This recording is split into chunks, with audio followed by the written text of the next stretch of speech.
नमस्कार, दृष्टि न्यूज में आपका स्वागत है। मैं हूं आपके साथ अंकिता। चलिए पढ़ते हैं खबर की ओर। ग्राम ढोलखेड़ी के किसानों ने पराली जलाने के संबंध में जिला कलेक्टर को ज्ञापन सौंपा है। किसानों ने बताया कि वे सभी छोटे किसान हैं और उनके पास पराली नष्ट करने के लिए कोई आधुनिक कृषि यंत्र नहीं है।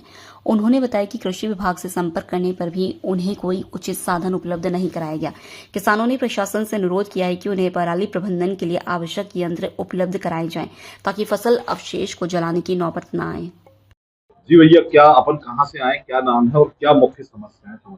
हम सभी किसान ग्राम ढोलखेड़ी के निवासी हैं और कलेक्ट्रेट परिसर में हम कलेक्टर साहब को पलारी जलाने के संबंध में आवेदन देने के लिए आए हैं, क्योंकि इस वर्ष बहुत ही ज़्यादा बारिश होने के कारण हमारे खेत बहुत गीले हैं और पलारी जो है वो बगैर आग लगाए नष्ट नहीं हो पा रही है और उसमें ना तो कोई भी कृषि यंत्र चल पा रहा है।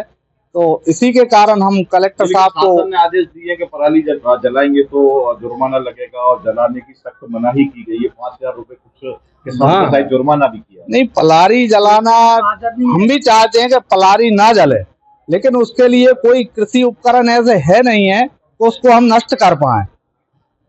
इस संबंध में कृषि अधिकारी या शासन की नहीं, कृषि अधिकारी के तो दरस्पर्श ही नहीं होते। आज तक हमसे मिले ही नहीं कभी। कृषि अधिकारी कौन है हम जानते ही नहीं है। विदिशा से केंद्रीय कृषि मंत्री शिवराज जी हैं, जो पहले मुख्यमंत्री भी रहे। इस संबंध में उनसे कभी किसानों ने कोई चर्चा की?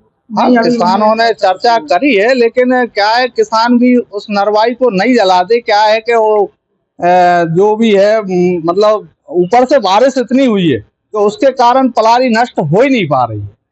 आगामी कार्य योजना क्या रहेगी ज्ञापन के बाद, अगर जैसे नहीं मानता है साहब? आप मजबूरी में हमें उसे जलाना पड़ेगा, क्योंकि हमें कृषि विस्तार अधिकारी बतावें कि इस तरीके से आप बोनी कर लो तो हम कर पाएंगे। उसमें इतने बड़े हम 10 बीघा, कोई 20 बीघा, कोई 15 बीघा, कोई 12 बीघा, कोई 5 बीघा, अब हम इतने बड़े कृषि यंत्र कहाँ से खरीदें?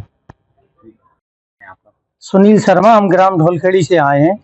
और क्या है, पराली जो है खेत में, अब हमारी धान की कटाई हो गई, अब उसके जितने भी मतलब जो अवशेष हैं पराली के, तो अब उसके हमारे पास उसको साफ करने के कोई साधन ऐसे नहीं है आधुनिक हम उसको जमीन में मिला सके। अच्छा, मजबूरी ये है कि बहुत महंगे महंगे हैं यंत्र भी जो हैं, तो इतने महंगे हैं कि ये लोग तो सब किराए से ट्रैक्टर चलवा रहे हैं, इनके पास साधन कुछ है ही नहीं। कहाँ से हम लोग वो कर पाएंगे? कृषि विभाग गए थे हम लोग, वो कह रहा हमारे पास भी कोई वो नहीं है। हमने कहा रेंट पे चलवा लें, तो वो भी ऐसी कोई वो नहीं है उनके पास व्यवस्था। उनसे भी कहा था कि आप भेज दो, हम उसका रेंट देने तैयार हैं। वो कह रहा हमारे पास भी ऐसी कुछ नहीं है। तो मजबूर होकर फिर हम यहाँ माननीय कलेक्टर महोदय के पास आए कि साहब आप हमें कुछ बताएं, हम क्या करें इसका, नहीं तो आगे की फसल हमारे खेत ऐसे ही पड़े रहेंगे, बोनी नहीं कर पाएंगे। क्योंकि डर है अगर हम नरवाई ये पराली जलाएंगे तो वो केस का है कि ये हो वो, इसलिए हमने कहा पहले साहब को बताएं, उसके बाद जो होगा वो देखेंगे।